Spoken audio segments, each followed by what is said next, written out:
Hari ni puan-puan, kalau boleh kita ambil apa yang disebutkan oleh Imam Al-Ghazali dalam kitab Bidayatul Hidayah, dalam bab fa'at ni puan-puan, kata Imam Al-Ghazali, amal perlu dirancang.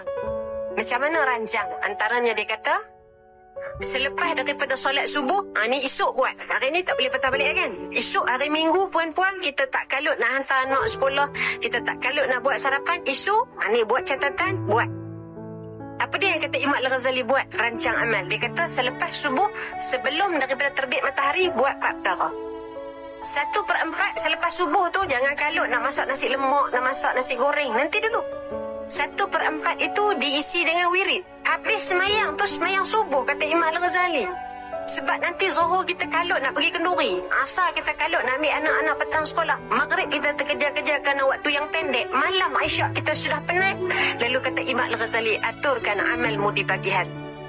1/4 wirid. Wirid apa? Ustazah kami duduk dengar kalimatan khafifatan ala lisan saqilatan fil mizan, subhanallah wa bihamdih, subhanallah al-azim. Buat.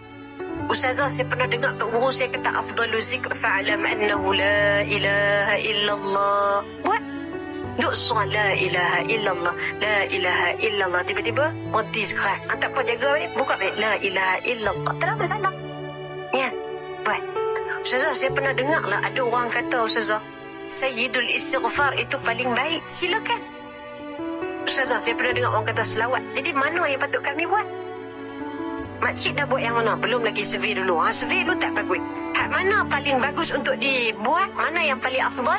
Jawapan dia apa dia? Buat. Yang paling afdal itu buat. Buat apa? Buat yang mana-mana puan-puan nak.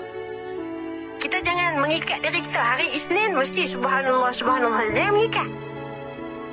Amal ni kita buat. Kita rasa nak buat, kita buat.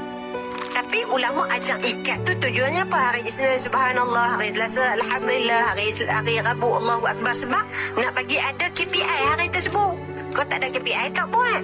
Itu cara ulama buat macam tu. Jadi kita ni kita buat. Mana yang patut kita buat? Ikut puan-puan nak mana. Perkara macam ni jaga. 1/4 diisi dengan wirid. Kalau kita bahagilah lebih kurang saya buat kiraan anggaran masa. 1 jam selepas subuh tu ada lebih kurang 15 minit. 15 minit wirid dulu. Lepas 15 minit, 1/4 yang kedua kata Imam Al-Ghazali itu diisi dengan doa. 15 minit doa puan-puan. Ustazah nak doa apa panjang-panjang? 15 minit panjang ke tak panjang? Panjang puan-puan, lama. Nak doa macam mana? Doa macam kita pergi Raudah. Raudah ni orang bagi kita 10 minit je. Tapi 10 minit tu kita rasa ya Allah kena doa sungguh-sungguh. Ustazah nak doa macam mana Ustazah? Tengok doa para Nabi. Nabi Ayub bila doa kepada Tuhannya. Anni massani ad-dur wa anta arhamur rahimin. Doa Allah ni dengan penuh rasa rendah diri. Kita tak tergopoh-gapoh. Sepatutnya doa sebagaimana Nabi Ayub minta. Ya Allah, aku ni ditimpa kesusahan. Ya Allah, Engkaulah Arhamur Rahimin. Engkaulah yang paling kasih kepada orang yang berbelas yang maha pengasih. Itu sebut. Kita ni bila doa kita terus tak. Ya Allah bagilah aku bahagia. Ya Allah bagilah aku kaya. Ya Allah bagilah anak-anakku sihat. Semua ya Allah bagilah. Tahu kan? Tapi cara Nabi sebut, para Nabi sebut, buat macam mana? Sebut dulu kondisi kita ni. Ya Allah, aku ni berjuang, Ya Allah, di sepanjang hayatku, Ya Allah, untuk aku solat di awal waktu, Ya Allah, aku nak sangat-sangat solat awal waktu, Ya Allah, bantulah aku di atas kelemahanku, Ya Allah. Minta dengan Allah. Kemudian 1/4 yang ketiga itu diisi dengan baca Quran. Kata Imam Al-Ghazali, baca Quran pagi hari.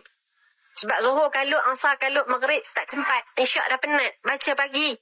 Siapa konsisten 15 minit, insya-Allah. Kalau bacaannya itu sudah biasa, dia akan dapat lebih kurang 3 muka surat satu hari. Easily.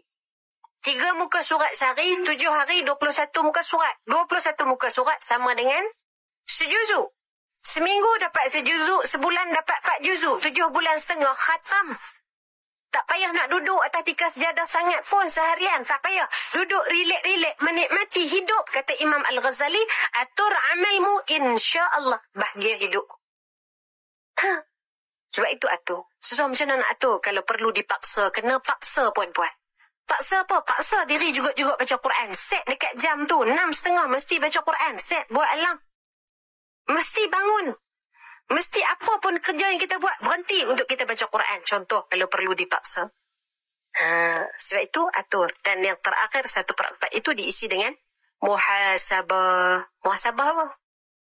Muhasabah hari ni nak buat apa? Semalam aku buat apa? Itu kata Imam Al-Ghazali. Sebab itu mesti dengan ilmu, barulah kita boleh merancang amal.